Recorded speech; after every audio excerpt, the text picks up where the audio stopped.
padayon ng investigasyon sa kapulisan sa pagkilala sang sunog nga bangkay nga nasapon sa Pavia, Iloilo nga ginapatihan nga amo si Frank Royce Barbasa base sa mga personal nga gamit nga nakuha malapit sa crime scene. Sa interview sa Bomba Radio kay Police Captain Ritzfield Presquito, ang hepe sa Pavia Municipal Police Station, iyagin pahayag nga sanggin pakigangutan sang kapulisan ang anay kahagugma ni Barbasa nangin emosyonal ini. Sanggin pakita ang litrato sang wala pa makilala ang sunog o kung wala pa makilalaan nga sunog nga bangkay. Sunog kay Presquito, apisar nga naging emotional ang ex ni Barbasa, kaupod ang Iloy sini, wala man ini naghatag pa sang dugang nga mga pahayag. Nahibaluan nga ang duha anay maghagugma kag pareho nga estudyante sa College of Nursing sa isa ka universidad diri sa Iloilo City. Apang sunog sa tiya ni Barbasa, nagbulagay na ang duha sa nagligad pa nga Enero ukon Pebrero.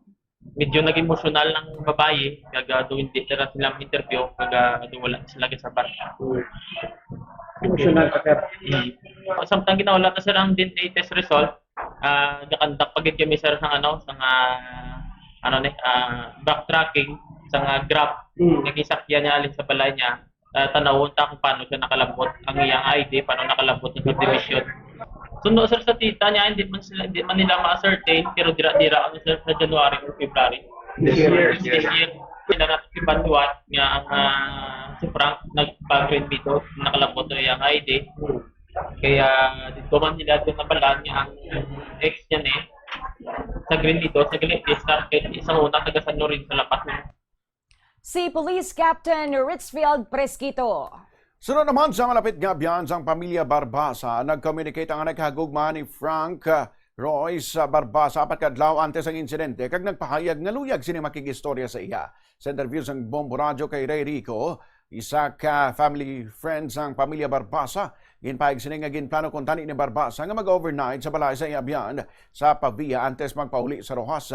Apang sa alas 7 sang gabi sang Abril 28, naglisensya ini nga makadto sa isa ka mall sa Pavia kag ginbili ng iyang bag. Ulihin ang kakomunikar pa ini sa iya tiyo nga yara sa Germany pasado launa sang kagahon sang Abril 29.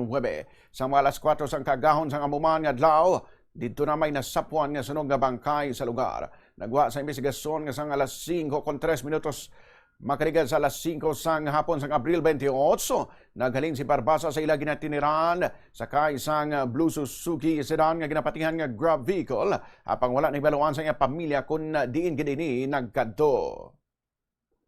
Nag-chat pa na sila ni nga tiyo sa Germany.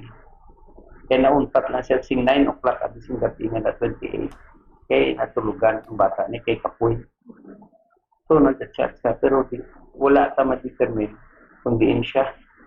Kaya according sa iya nga tiyo, nagambal ka siya na kadto siya na sa dito niya na sa Pavia, wala nang takabalo kung sino na. Kaya naglakat pa kuno na si Kwan. Mga 7 o'clock nagambal siya, hindi niya backpack niya, kadto siya sa GT Mall. Yun kung ma-recover tanin iya nga cellphone sa to. Sa iyang friend na isara ni Billian ng isang backpack yan. Hindi na ko ka kung ang alan sina as of now, ang kung din ang location. Nabarian si Mr. Ray Rico.